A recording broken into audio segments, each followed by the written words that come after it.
Hi everybody, welcome to our talk this afternoon that is part of our University of Illinois Writing Project Summer Institute's regular work, but also happily shared with the Connected Learning massive online open collaboration, second make cycle on remediation. We're very happy to have with us Professor Paul Pryor from the Department of English at the University of Illinois. Dr. Pryor has been director of the Center for Writing Studies here. Also was director of our writing project site during a very tumultuous budget time. So I always appreciate the work that Paul did with and for us then. He also gave a very well-received talk on response to student writing at one of our conferences. We appreciate that as well. And we're happy to have him here to talk about remediation, which is something we've been playing with in our morning writing, in our afternoon work, and some of our extended activities through the CL MOOC. The way we wanted to structure this afternoon's talk was to have Paul talk a bit about his work and definitions of remediation. Then we would open the floor to the work of participants and questions they have and thinking they're working through about remediation and maybe sharing some projects. And then we're going to have Paul close, maybe talking a bit about how remediation is important as both a cultural process and a pedagogical tool. So thank you very much, Paul. Okay, well, thank you very much for the invitation and for getting to join you all and talking about remediation today. I thought before I sort of went into discussing mediation and remediation and how I might define them, I kind of wrote out some comments last night and this morning on that topic. I wanted to say a little bit too about my own background and so you have a sense of where I'm coming from when I think about educational issues. I did a master's degree in applied linguistics in ESL.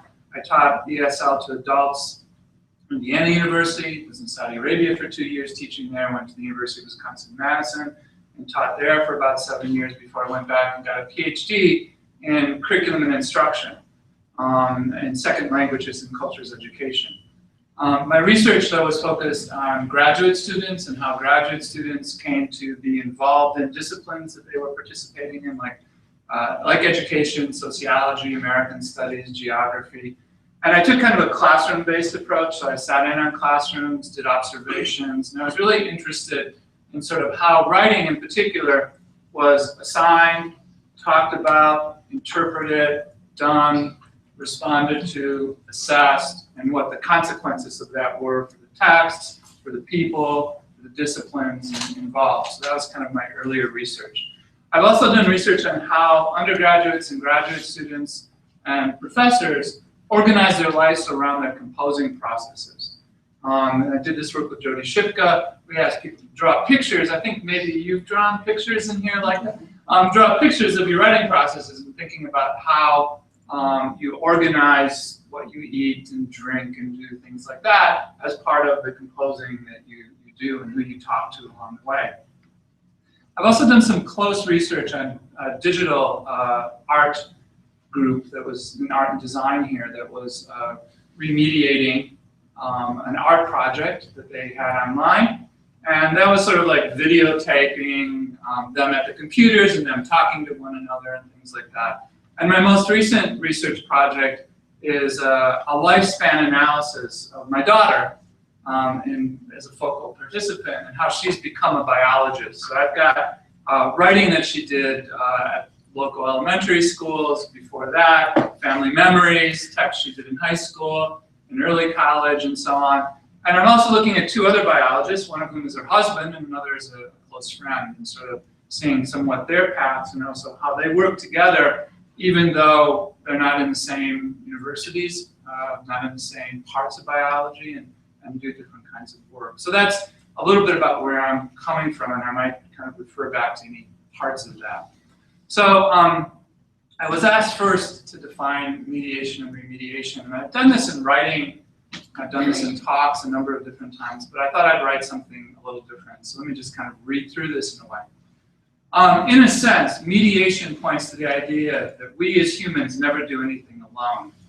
We drive, but we didn't make the roads, we don't assemble the cars, we don't drill and refine the oil ourselves, we don't construct the social agreements about the practices of driving, which side of the road, what speeds, what regulations we follow, or don't follow in specific ways. I just came back from Michigan by Gary and Chicago, and evidently the rule is if the speed limit is 55, you better be going at least 70 if you don't want to just get like totally run down. So that's a practice we have as well. We write, but we didn't make the paper, or invent the language or its genres. We gesture as we talk, but we didn't evolve our bodies and our brains in some kind of a void. Everything we do then is mediated by the resources that have been historically made. And as we do things, we're adding to that history and building the resources for near and long-term possible futures. The basic theories of this perspective were articulated in the last century or so by pragmatists like John Dewey and Charles Peirce, by phenomenologists like Alfred Schutz, and by Marxist psychologists like Lev Vygotsky and Alexander Luria, and philosophers of language or semiotics meaning the study of signs of all kinds, what we often talk about now in terms of multimodality, Mikhail Bakhtin and Valentin Voloshinov.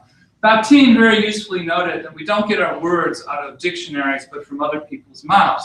And with those words, there's also a taste we get of their histories of use. We have a sense of who says, I need to go potty. Not only what it means, but also who says it, right? And if it's uttered by a 50-year-old, we will interpret its significance differently, perhaps as a special kind of voicing than if it's uttered by a 5-year-old, okay?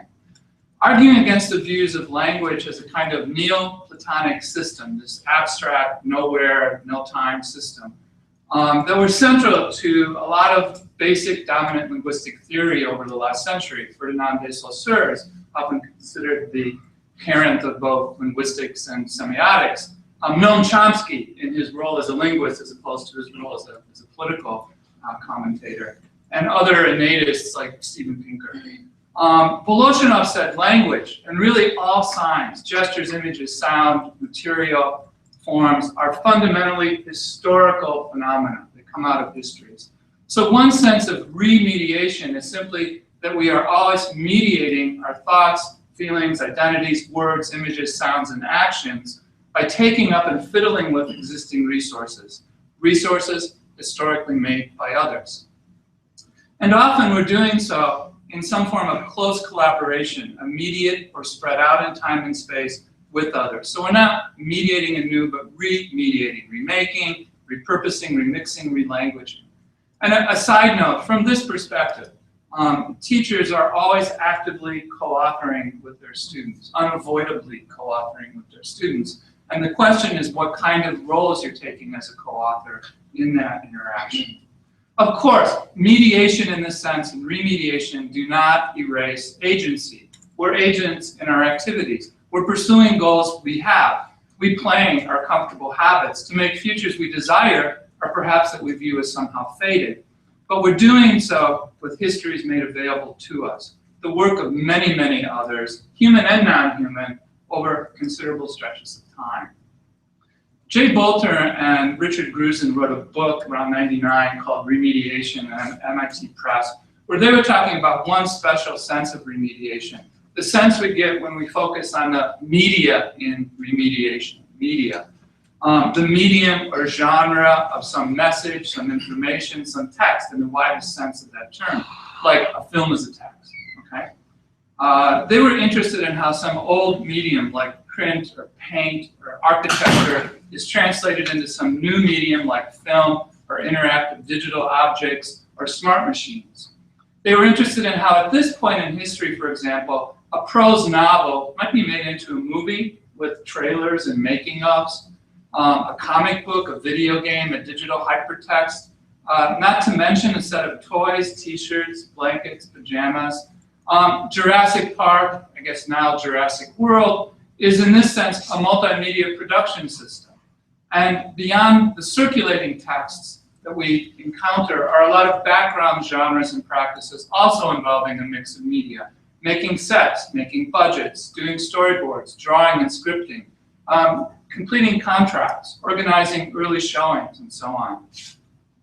As educators interested in helping children learn to not only navigate these kinds of systems, but to read them critically and wisely, to make them themselves, in domains of their homes, communities, schools, and eventually workplaces, we need to build our understanding of such systems, of the ways people compose remediated worlds, and of the roles within these activities of what we culturally label at this point reading and writing and graphing and figuring and drawing and talking and filming and performing and so on.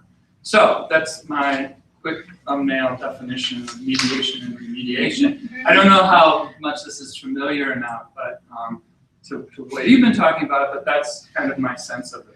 And I guess the next step is to open it up to you talking about projects that you've been working on or questions that you have as you've been working on projects about the implications of this for your teaching.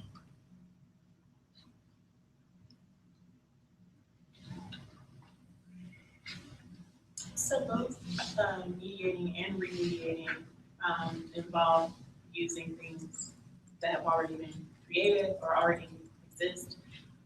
I'm still trying to figure out how the two are separate, like in a whole thing.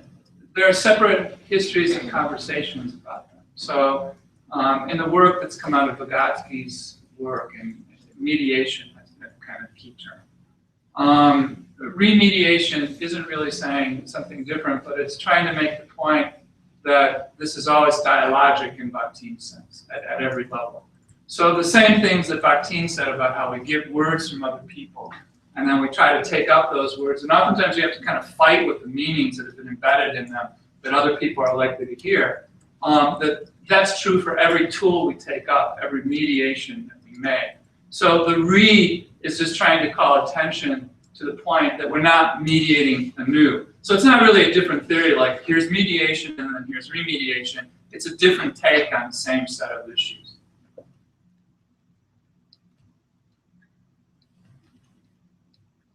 Well, you talk, so we've been doing a lot of word work, not woodwork. That would be interesting too. There are semiotic means.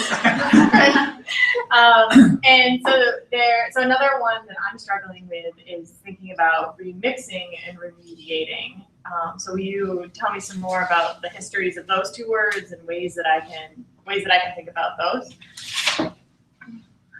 So once you start to, one of the things that I talk about is we did a book a little while ago and an article earlier on semiotic remediation. I have to say that I don't have really the best ear for coining terms that are going to quickly be taken out. It's just a little thing. Another big term, chronotopic lamination. Really, people just immediately gravitate to these words. So I find that when I'm talking about remediation, I have to kind of go back through and like, what was I thinking? And one of the things is thinking about the re, okay? There are a lot of conversations that are really interesting about how do we recognize things, recognize, right? How do we know that this is something, I know what's happening here, or I have an idea of what's happening here. And there's a whole lot of ways that we focus on recognition and that we focus on the sort of experience of something as a repeat, as a remix, as a rephrasing, as a revisioning, I mean, you start to look at it, it's all over the place, right? These re-words are everywhere.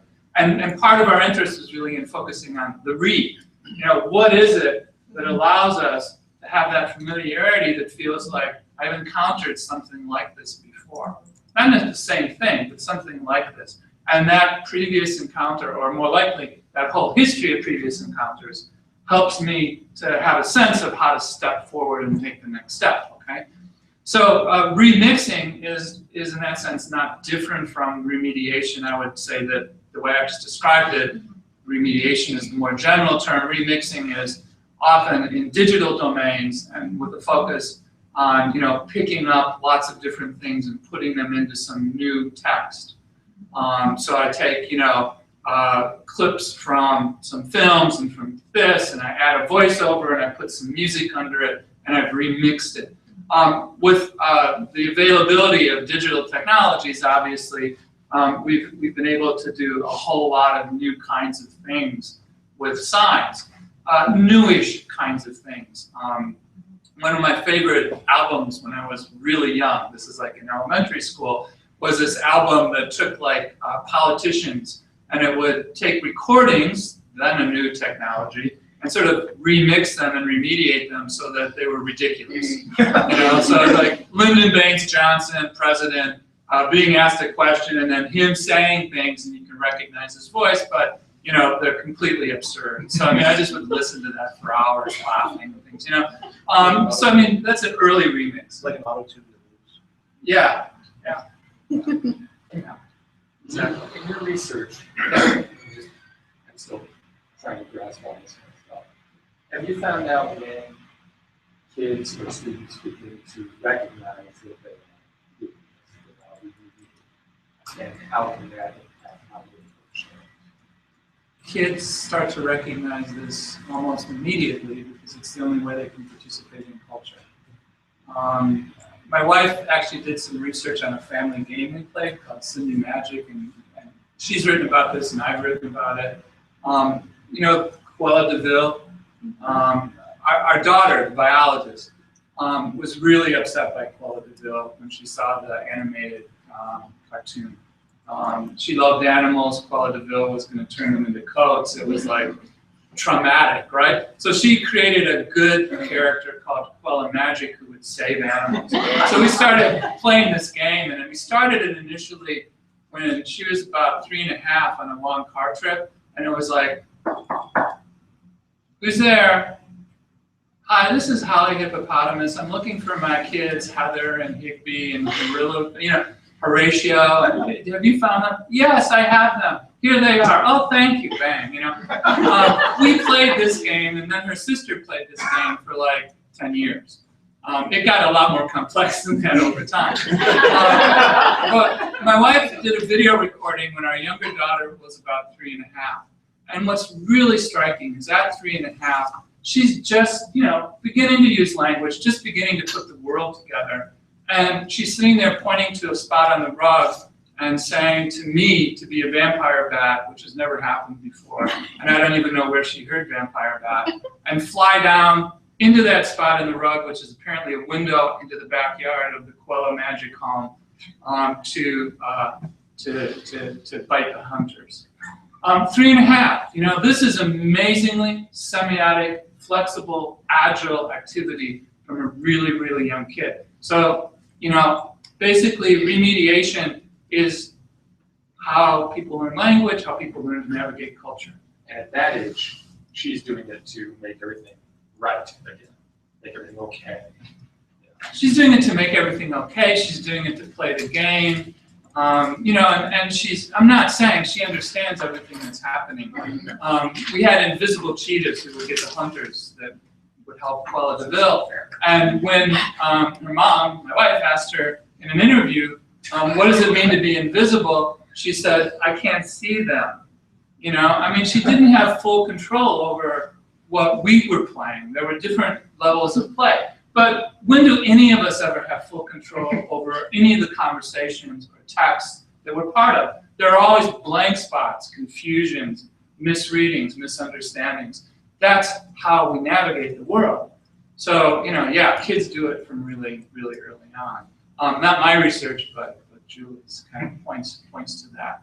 And I think, too, if you look at the entry of children into literacy and studies that have been done on that, a lot of studies focus on how drawing and talking and acting things out can contribute to people's understanding of text and their ability to make texts. So, we're always looking at that from the get-go. One thing that's really critical here is, we've had a lot of discourses in education where the theory is you teach people basic meaningless junk that's just isolated.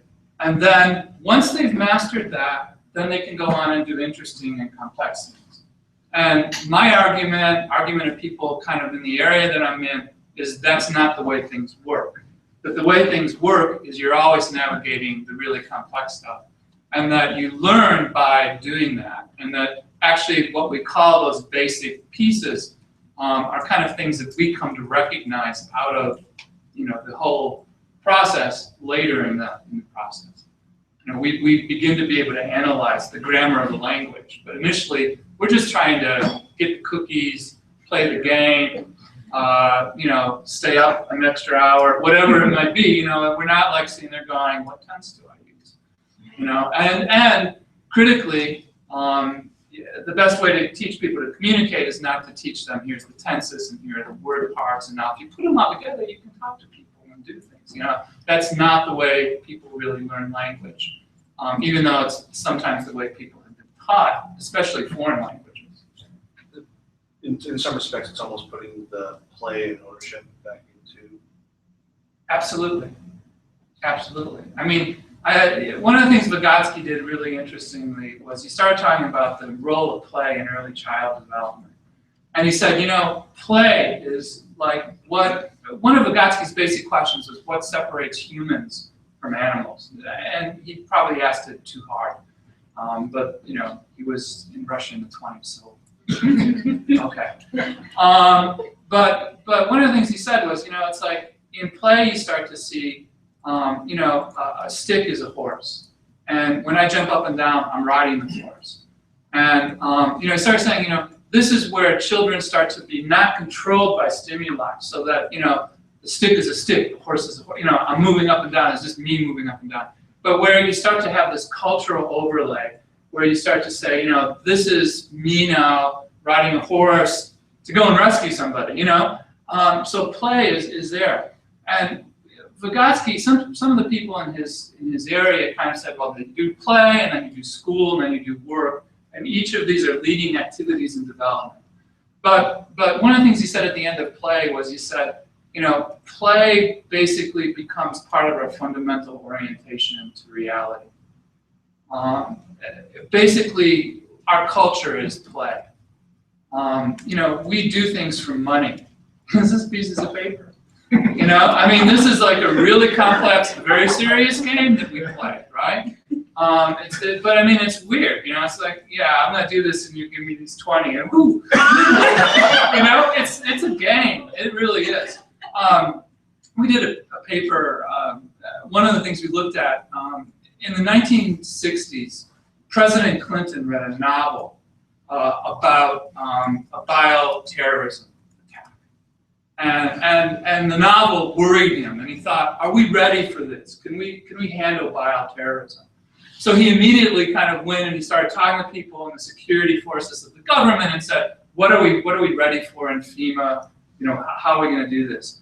And they immediately started to say, well, okay, let's play games. So, you know, you turned on CNN around 1997, and it showed a Dallas hospital, and there's people coming in ambulances, and they're being wailed in, and they're coughing, and there's all these people running around. It wasn't a real bioterrorism attack, it was a game. And they were playing the game to sort of learn socially how to respond to these attacks. And once you start to think about it, these kinds of simulations are all over the place. I bet a lot of you did micro-teaching. Let's pretend we're teaching kids. That's, you know, it's like, it's a game, right? The military plays huge, very ordered games. What? We have live shooter simulations. Live shooter simulations. Failures out there. We don't. It's front of the academic sense. Where if you're playing, if you screw up, you go back and play again. Yeah. Whereas you get the F, your grade suffers. Yeah. I would argue. I mean, you can quote me on this if you want. Some people are here to do that. But I would argue that we should be rethinking education as play, not as some sort of transmission of something into somebody's head, which is one way we've thought about it. You know, like we're going to jam all this stuff in people's heads, and then they will have it, and they will use it. We do program computers that way, but that is not how humans develop. And play is an extremely good model for thinking about how to structure learning, and for thinking about how to get people to do exactly that. You know, I tried this, it didn't work, let me try it again. Not like, I tried this, it didn't work, you got an F, bad person, you know, we're gonna send you to a room, whatever. You know, that's not the way to educate people. So yeah, it's a great model for what we should be doing. You know, James G. Has talked about video games as a model for education, and one of his arguments is essentially like, little kids, like 4-year-olds, will learn like really complicated video games that often frustrate some older people like me and James G. You know, just doing them, you know, because they want to. Nobody assigned it to them. Nobody gave them an explicit grade, but but the rewards built into the game. The model scientific processing as well too. Yeah. Figuring out how stuff works. How stuff works, how to interact with stuff, how to move through things and go by trial and error to try to make things work. One of the early sociologists of science, Karen Norris-Satina, went and looked in a lab in Iowa, and she was looking at how they wrote papers in that lab. So it's pretty advanced knowledge practice, advanced literacy practice. And one thing she found was that the final paper was basically a fiction about how they had done it. It was like, we read this stuff and we thought this, and therefore we tested this. And it had nothing to do with that. It had to do with, there was an energy crisis in the 70s, and they thought maybe potatoes might be a good source of energy, and they started doing stuff with potatoes, and then they figured something out. So it was this kind of trial and error process. And at the end of it, she said, like looking at laboratories, looking at what people do, this is not about what philosophers have talked about, like finding truth conditions. This is about trying to make things work, trying to go through things again and again to make them work, not to just like test them in some kind of abstract way. So yeah, that's very, very basic.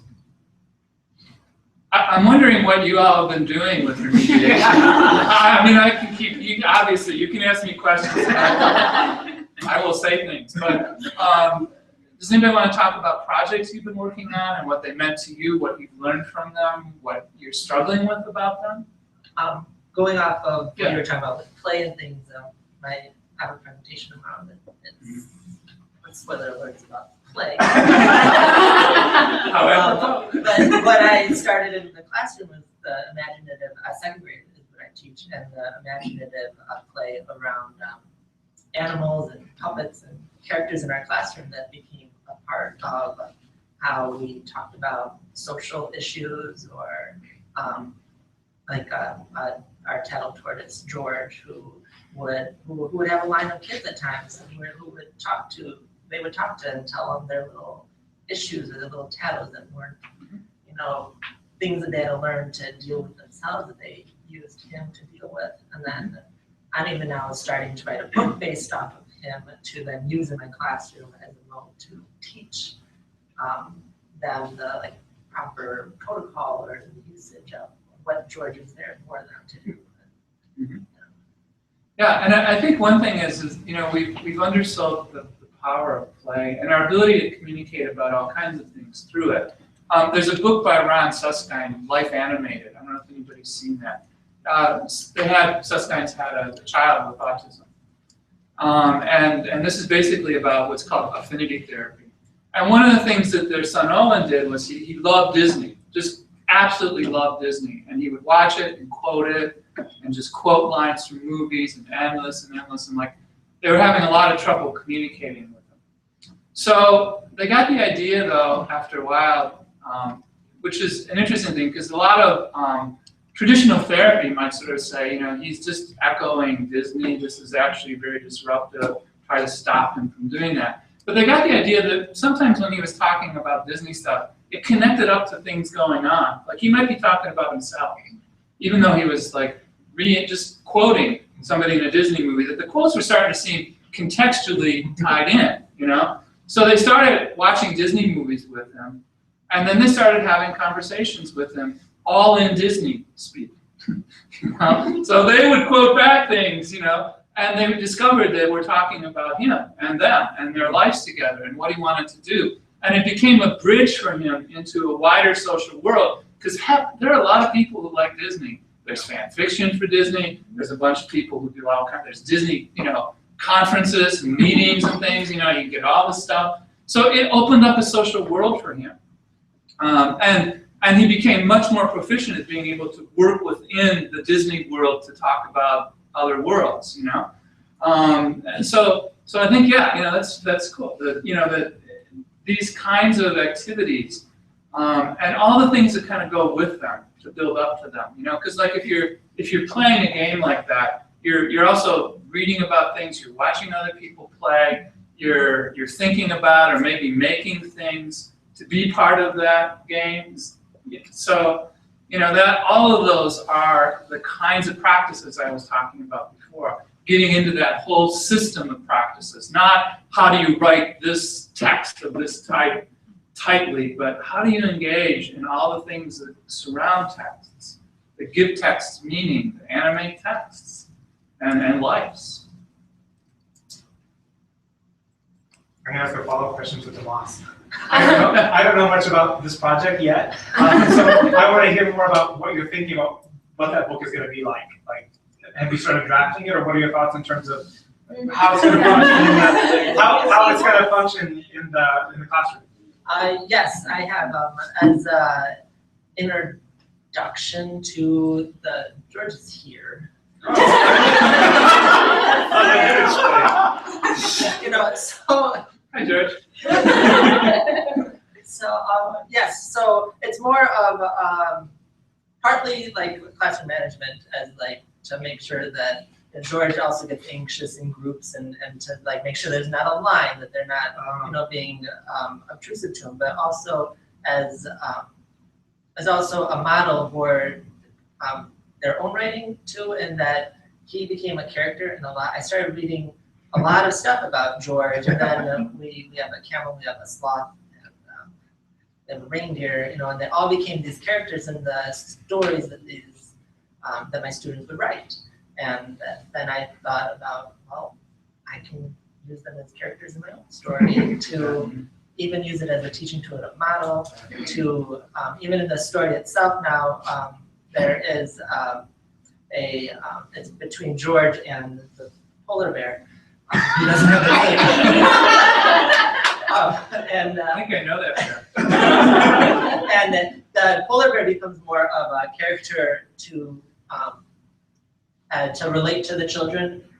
It's a baby polar bear, younger, has a more young mindset, and I tasked it with keeping control of my writing table pencils, and one of them is missing, and just the stress that the polar bear feels about like failing at that job, and then that kid who actually forgot to put the pencil back is stressed over and kind of dealing with those social situations in the mode of this book and through the characters that the kids interact with. Cool, thank you. And one of the things that when we were doing the writing process studies, that when you start to talk to people about writing and doing like the book, right? You start to have like all these different experiences that have fed into it that you didn't necessarily have initially to write the book, right? I mean, like you had them, and then they become part of the story, they become part of the book. So I think another question is how do you sort of create rich context, really, that people are going to take different things from, but that people are going to get engaged with. And I think there's a sense where I'll say, as animals, we orient to richness. We don't like mostly being in sensory deprivation, though for a little bit it turns out to be fun. But we like sensation. We like complexity. We're oriented to it. We grow and are healthier in it. I mean, there's a whole raft of other kinds of research that point to that with, all kinds of animals, with, mice and people and dogs, whatever. Whatever it is, it's like you're healthier if you're in these kind of complex environments. So if you create spaces that are complex, I think another thing is you're more likely to get learning than if you create spaces that are like very stripped down and very narrow and very tight. Those are kind of boring, irritating spaces. I did a short stint when I was a graduate student, going back to classrooms and observing teachers as they were, needing supervision. And when I did that, one of the things I realized in high school was it was so hard sitting in those chairs for 50 minutes in the back of a room, just down, down, down, bum, da, da, da, da, bum, da, da, da, da, bum. I was watching a kid in Minnesota in front of me. It was kind of one of those tiered spaces, so you couldn't really do much except sit and watch the person in the middle. And he was like, for the last 30 minutes, like tearing the plastic of his notebook into little tiny pieces. And I was like identifying with him. Can I get one of those? But I'm writing notes about the teaching anyway. Yeah. Other things people are interested in talking about? Oh, and I'm not watching time, so somebody better. We're totally fine. Yeah. I have a question. I'm interested to speak to someone who has experience with English learners.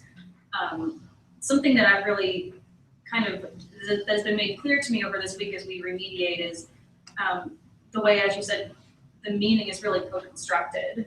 I can come in with my intention of what this thing, whether it's a video or a text or whatever, is going to be and what it's going to communicate, but then the audience is also going to bring their own understanding, their biases, their culture, everything to it. And so the ultimate thing is really between myself and the audience. And that's something that I see a lot with my students who might come from other cultures or whose native language is very different than in English. There's the meaning is not always what I intend it to be, I guess, in the project. And I was just wondering if you've done work with remediation with English learners and how you've seen that process go, and is it different, I guess, than maybe a student of all, or maybe a class of all English dominant students, or I'm just curious about that. Yeah. So the first thing I guess I would say is that I would start with, that's like everything, right? I mean, there's no theory of reading in English departments or psychology departments or linguistics departments or wherever. There's no theory of reading that says texts have one meaning. Words that you say have one meaning. They all say the meaning is co-constructed. And what co-constructed also means is it's never, probably, okay, for most people, it's never going to be the same meaning. How much slippage is the question, and what kinds of slippage, and what kinds of good enough kind of feeling do you get? So I come here and I met Katrina. She says, you're going to come and do this thing, and here's my email. And it's like I could have just kept going, but like, what do you mean define? What do you mean mediation? What do you mean remediation? What do you mean we're going to do 40 minutes of questions and answers? And, I did ask a few questions, but I didn't ask a lot. It's like it got close enough, and I could have been surprised, and then in some ways I'm always surprised. So the first thing is it's always there. Sometimes it's more marked, and I wouldn't put it down to just an issue of language. I think it's a question of socialization. So if you get kids from, let's say, Sweden, and they will tend to have participated in a set of kind of cultural experiences that are not that different, right? If you get kids from a refugee camp in Africa who were just sort of out on the plains a lot and trying to survive, they're really different.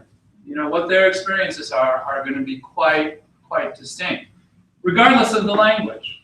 You know what I mean? I mean, maybe Swedes tend to get more English, but regardless of that, it's going to be a difference. So I think it's important to say, this is Voloshinov. Language is a fundamentally historical phenomenon. For each one of us, the question is, what histories do we have to bring to bear here, and how is that shaping our interactions? That's always true, even if you've got a whole bunch of, these kids all came from Tolono, and they look like they've been here for as long as Tolono's been in your classroom. That is still not one group, because some of those kids go to one church and some go to another, and some have TVs they watch all the time, and some don't, and some play particular video games, and some don't. So you start to have all these different variations. So I think one thing is basically, I don't think it changes.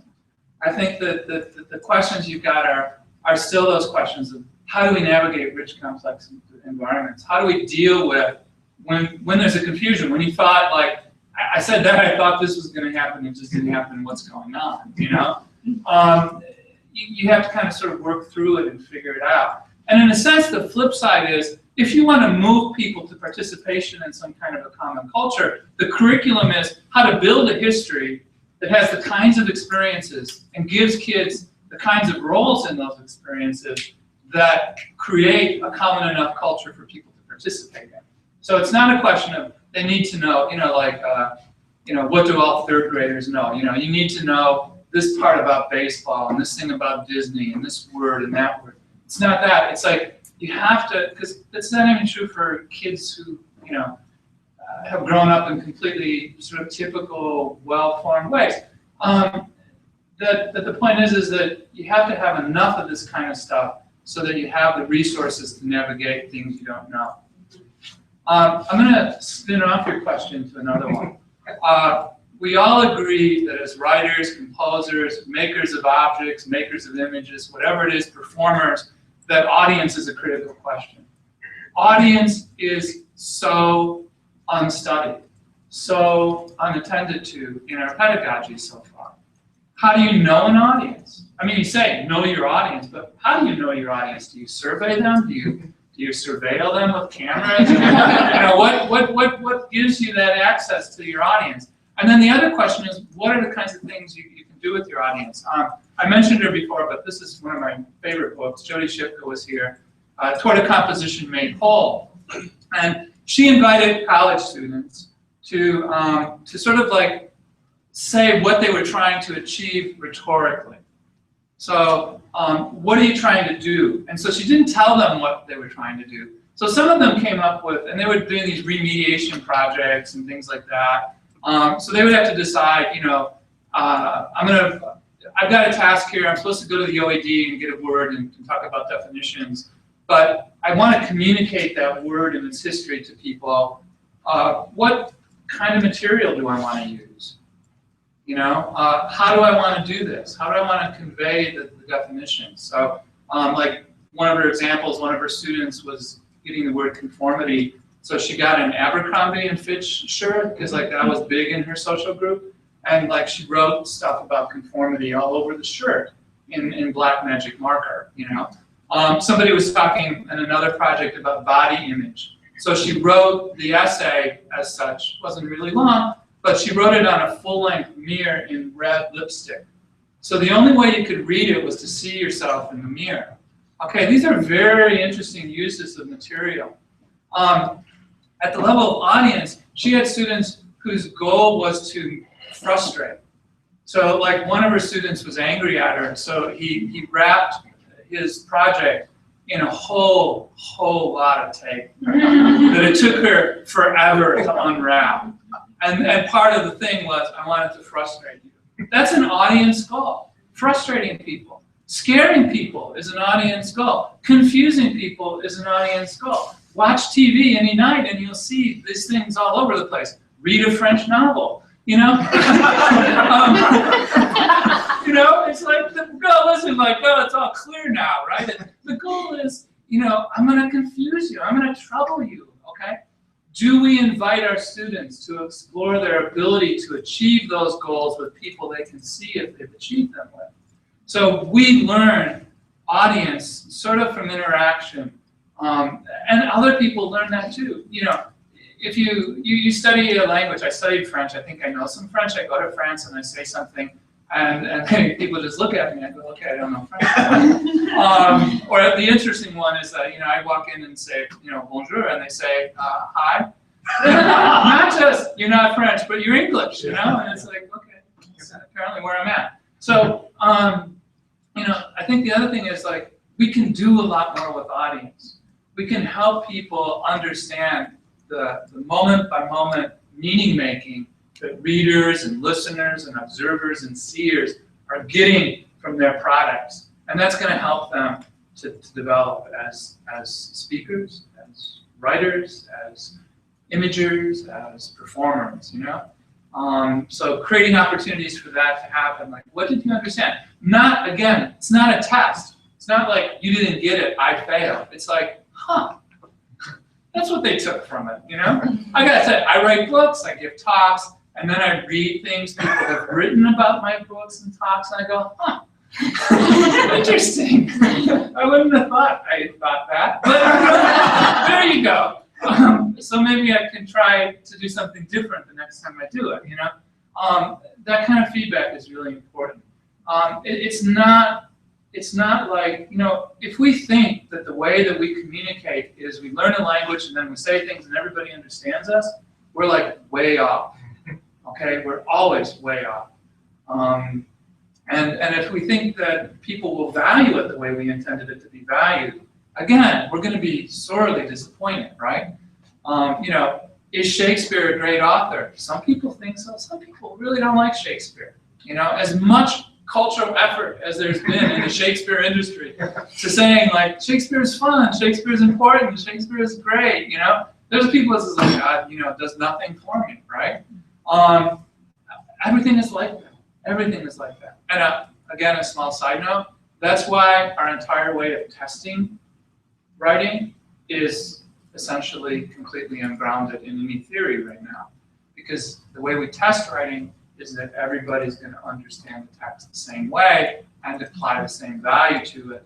And we really have no theory outside of the theory of ETS and educational psychologists who promote testing to support that understanding of reading and understanding anything, ever. So, you know, it's like we shouldn't put a lot of effort into that one. I mean, I know how troubling socially, culturally it is right now, but it's a bankrupt, empty process that should not organize our educational missions because it will impoverish them deeply because it takes everybody to one place that's going to be really boring and really not provide the grounds for our future society.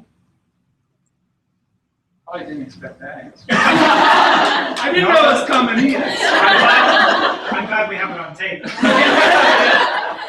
Me too. It's also teaching them that like it's okay if people have different reactions. I Yes. come from the theater, a lot of acting directing. I had one show where I knew going in, people are going to love this show. Other people are going to hate this show, including actors in the show, with every fiber of their being. Yeah. And it was one of those where if everyone had liked it, I'd have failed. Yeah. Like, no going into it. And we're there because we're the students' only audience usually. And we're not surprised usually with what they're giving us, I mean, on occasion. But we also, if we're constantly surprised, we get exhausted. If we're always sending it out to like people, and this is in the community, they stop. Eventually, they would stop looking. Yeah. So yeah, I mean, totally. We should tell everybody. You will get different reactions. People will understand you differently. People will like and dislike it differently.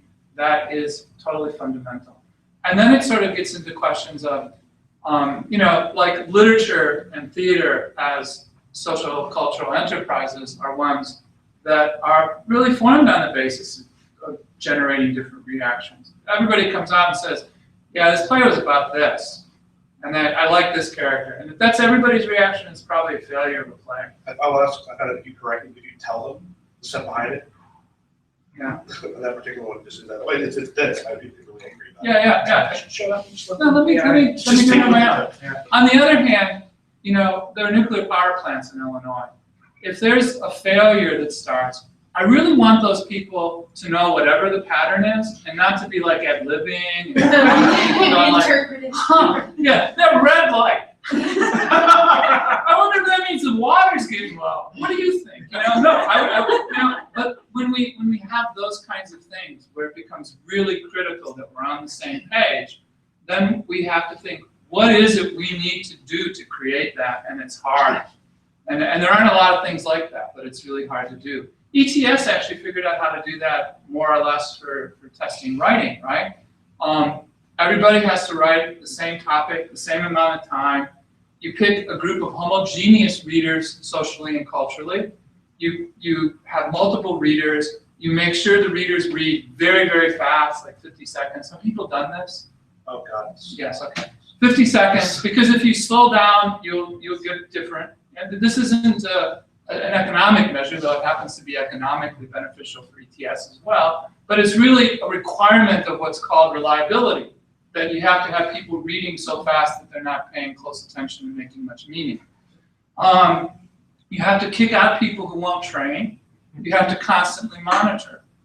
You know, this is a very elaborate system to get people to go 1, 2, 3, or 4 on a set of essays written by third graders in Illinois. You know, it takes a lot of work, and it's a big cultural enterprise. So we should know how to do that stuff. I don't think we should do that stuff, but I want it in other places. You know, I would say, you know, like I want engineers to be like really precise about their calculations on how much a bridge will take. That's part of being an engineer, and if you don't like to do that, you shouldn't be an engineer.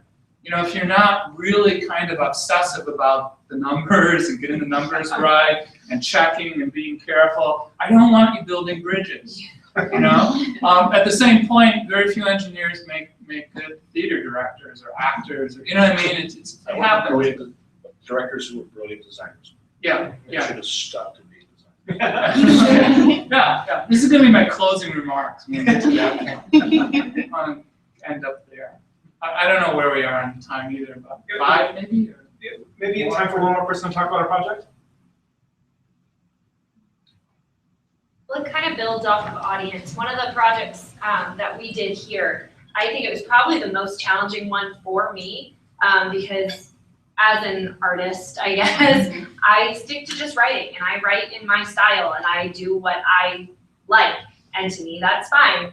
And I kind of love it and kind of hate it at the same time when someone makes me do something so out of my comfort zone. I hate it the entire time, but then whenever I produce something, it ends up being my favorite thing I ever did. And the project that we did that kind of threw me was we remediated objects, random objects that we brought in, and we had to trade objects, so it wasn't always your object, and they gave you random objects, and you just had to do something. And I literally had this pile of stuff, and I said, well, I don't know what I'm gonna do with this, but they said I could break stuff, and there's a hammer over there, so I'm gonna break something. And I wasn't planning at that point. I was just trying to figure out what can I do with this crap in front of me that would make it have some kind of meaning. And from building that and breaking something, I had this moment of inspiration and I created this thing. And then probably actually the most frustrating part was sitting there and having everybody give feedback and tell what they thought it meant. Yeah. And they had 1 minute to do it, and we did it as kind of a round robin type of thing. Mhm. And not being able to tell them what I thought it meant. And so I'm like, because I created this thing, and I'm like, I had an idea, I had inspiration, I know what it was. And I wanted to hear what they had to say, and I wanted to be like, yeah, you're totally right, or you're so off. But it wasn't about what I thought about it. That wasn't the point. And so it was interesting, and I actually kept all the notes of what people said, and I took notes of the comments, and I was like, and after that project, I think a lot of people reacted the way I did, because they were like, they told me stuff about my own project that clearly was true, and was true about me as an artist that I didn't think about when I created it. I was just breaking stuff and putting it together at that point. It was just such a cool, I guess, idea to throw someone into this space that was so uncomfortable for them and have them make meaning for audience when the audience was the one that was going to do all the determination. I couldn't explain it. Well, you know, you're dealing with unfamiliar materials, right? Yeah. Like you don't usually set off with a hammer. Right. You're getting all these responses back, and you haven't been able to preset it by telling them what they should be paying attention to, right? So now you're hearing what people make of it. And again, one of the things about text and objects and things like that, there's a discussion of affordances. And the idea of this is that things afford action and meaning. Meaning not like you can pay for it, but that it allows for or supports different kinds of meaning making. James Gibson, who kind of came up with this idea, was talking about, like, you know, water has certain objective properties. It affords walking on for some insects. They're really good at walking on the water. Humans generally not so much, okay? Though with technical aids, you can do it, right? The big shoes and stuff. So, you know, one thing is your object afforded a lot of different meaning making, and some of it went to you then about like what, yeah, I guess I see that in that, and some of it went to you on like, I guess I see that in me. You know, I had this kind of reaction. I was doing this. This makes sense. This is something I recognize. You know, it's familiar. So it becomes a learning opportunity, right? The other interesting thing is, so my kids did like things over in the art and design building, which is across the street from where we are right now, some direction. Right? But I used to walk through this central kind of corridor where classes would show projects. And one of the projects that evidently was there, I just saw the results, was they gave people like a pencil and styrofoam cup and a few other tools, and then people made objects with it. So it's a lot like what you're talking about. Just found objects, do something. There's this incredible variety of stuff. Like some people ground the pencil up into dust and put glue on it, and so it looked like it was spilling out of the cup. People cut the cup into different shapes. Some of them were, colored the cups and did all kinds of things with it. And again, this is part of what Jody's pedagogy is talking about, is we need to invite our students into the opportunity to make choices to achieve meanings. We need to invite them into opportunities to see what people make of those meanings, to help them grow as makers, users, and interpreters of signs of all kinds, of words, of images, of banners, of whatever it might be that we're dealing with, right? And we want to get people thinking through these things so they develop flexibility and agility. Because it's good that you have strong production patterns, but it's also necessary at some points that you become agile and break out of your patterns and deal with things that you're not. I would never read a legal document, and often don't online, yes, I agree to Microsoft. But there are points in my life where I have to read a legal document, even though I don't want to understand things, and it's good to have that set of capacities that I feel like I'm not completely lost in. So I think it's important to help people develop flexibility and agility. I'll make a quick comment on the same project. I was struggling a lot with figuring out what I was going to do, but I thought I was cheaped out. Someone stole the object that I wanted. So it's politics of all this. Yeah. So I was creating this text, which pretty much any text is always stipulated by the context. And I had 2 hours to do this, and I had no idea what I was going to do. And what I ended up creating, even though it was a piece of junk, it was informed by my cultural code of storytelling. I wasn't creating a piece of abstract art. I wasn't creating something that you could use to fix your car. I was trying to create something that told a story. And that all texts, even that, are informed by those cultural codes that we bring in. I'm taking something like a novel and remediating it into a visual form. Well, to tie on that, we've talked about meaning making and shared meaning making and people co-regulating meaning. We all shared that experience together to try to start a platform or a basis of a shared experience of going through that making. But some people heard different instructions than other people. And so then they were like, wow, I brought this understanding to the task and you brought that understanding to the task, and neither was wrong, neither was right. But to see a kind of a group consensus about what the experience was and what the process was. And then we all had a shared experience, a shared culture of conversation about those things to build off of for other activities. We could refer back to that. And I think when you talked about creating those experiences in classrooms with kids, I immediately had this aha moment of my son's 5th grade classroom that does this art infusion thing at Commander, where for a week they all are embedded in lots of different ways of mediating, remediating, expressing art, music, dance, books, literature, so that they all have a shared context to build on together, even if they don't like it, or they bring a different understanding to it, or they think it stinks, they never do it again. They had something commonality-wise to build off of, and the teachers could take back to the room and say, remember when we were there for that week together? Or remember when so-and-so did such and such? You were there at that moment, you saw that child's product. What did you take away from that experience? Did you like it or not? Why did you? Didn't you? Was it fun? Did you want to take it home and hang it, or did you throw it in the garbage when you were done? But those types of, how important those experiences are to bring some common culture in the room with the children to facilitate conversations, writing, reading, meaning making later down the road. And I think the George example, it's the richness of things. And I think this is true regardless of your level of language, regardless of what issues you're dealing with. The more you create those kinds of rich environments, the more people are going to be learning.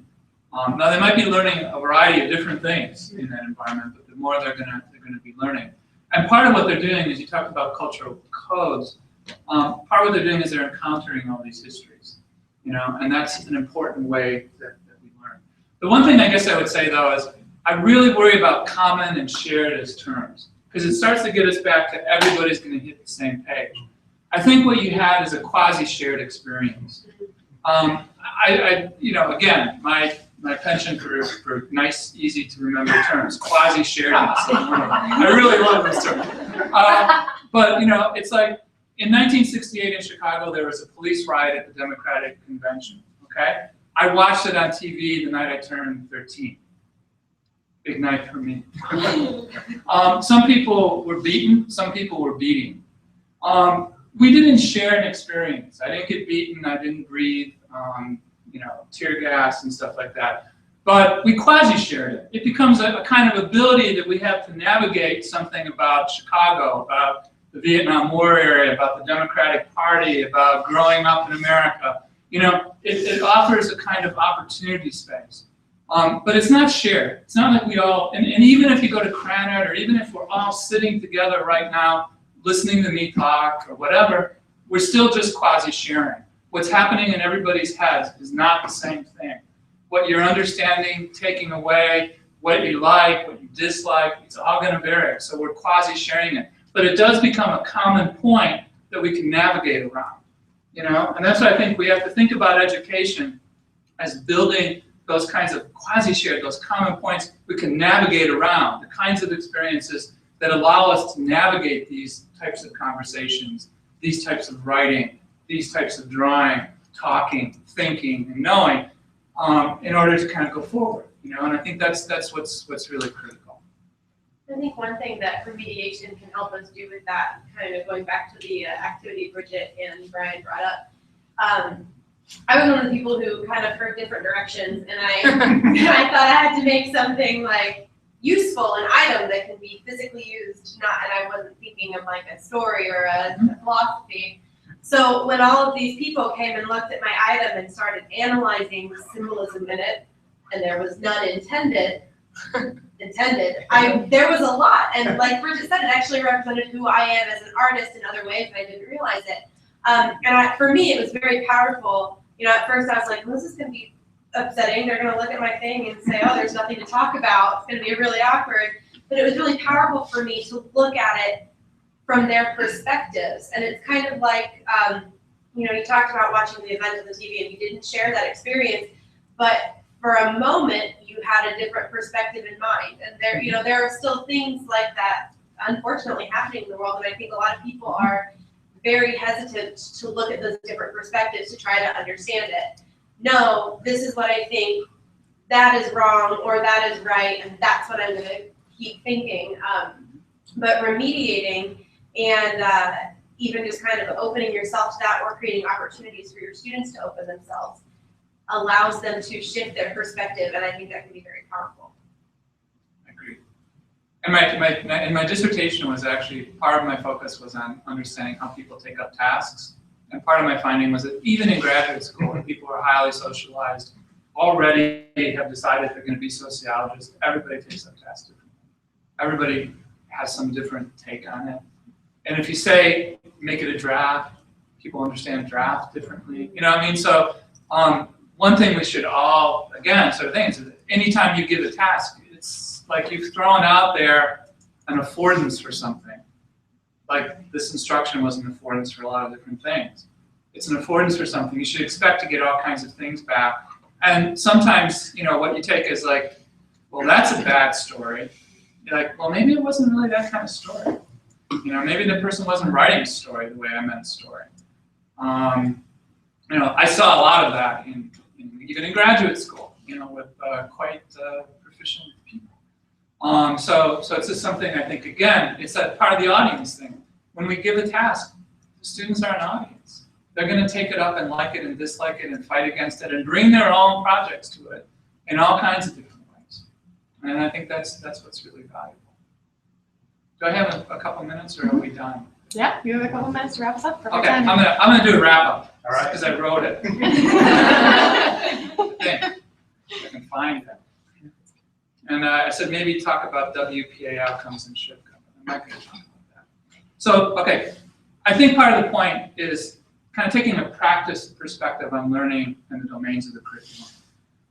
Seeing kind of the foregrounded and backgrounded systems of doing like foregrounded systems are like the products we tend to share, and the background of things are like the processes that we engage in to make them, that are entailed in the full participation in the practice. And recognizing that mastering how to work in some genre or mastering how to work in some medium includes mastering the whole system involved. I talked a little bit about Nancy Atwell, some of you probably have heard of in her work on writing and writing workshops. And one of the things she said is, if you're doing authorship, like authors decide what they're going to write about and what genre they're going to write about it in. And if you're not doing that with kids, then you're teaching them to ascribe your co-authoring dominant role, not to be authors, right? I think Atwell argued that only if you assign people to just write, but then choose what they want to write, are they going to be able to make choices that fully kind of complete the cycle of authoring.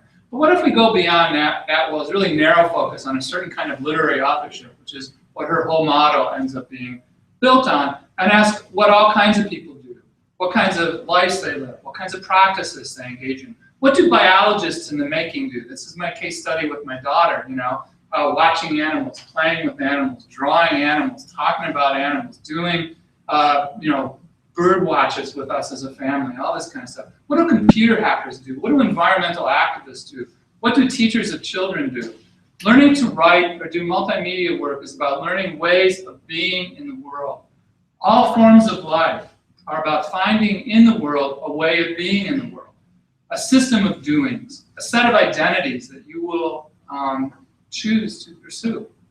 Education, then, is about helping people to these diverse ways of being in the world that make up a society. In graduate school, where I did a lot of studies, education can start to focus in a bit more. We're all agreed at this point that we're trying to make a poet, a nanoengineer, an astrophysicist, an ethnomusicologist, an ed psych professor. This focus starts to narrow down a still quite diverse set of ways of being in the world. All sociologists aren't like all English professors, all educated. If you get to know them, you see, in elementary school, in middle school, in high school, even early in college, your students will go on to become everything that the society of the next 10 to 60 years needs, wants, or simply allows. So your task is not to bring them all to the same point, but to help them along the way to quite different paths of life. To be doctors or soccer players, climate scientists or comedians, actors or technicians for nuclear reactors, professors or teachers or parents, and probably parents and citizens more generally. All of those ways of being in the world will involve orchestrating, talk, reading, writing, making, and being in many different materials and with many different practices. A lot of them different forms of collaborative practice with others. And many of these things are likely to involve tools and jobs that don't even exist right now. So the question then is, how do I incorporate remediation into my classroom? That ends up being a question of how do you take the resources available now and help your students navigate and make their futures? How do you, I get emotional, sorry. How do you encourage students to learn on their own, to find and pursue their passions and interests, to be flexible, adaptable, semiotically agile? Are your classroom goals and practices and tasks aligned to these questions?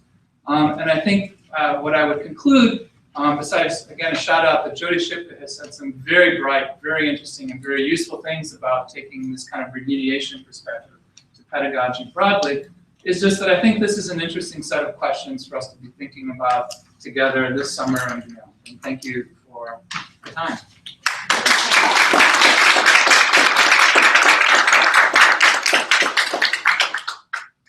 What Paul said is true, I think it is, that we thrive and grow in really rich and complex experiences. I think we did a lot of thriving and growing just now.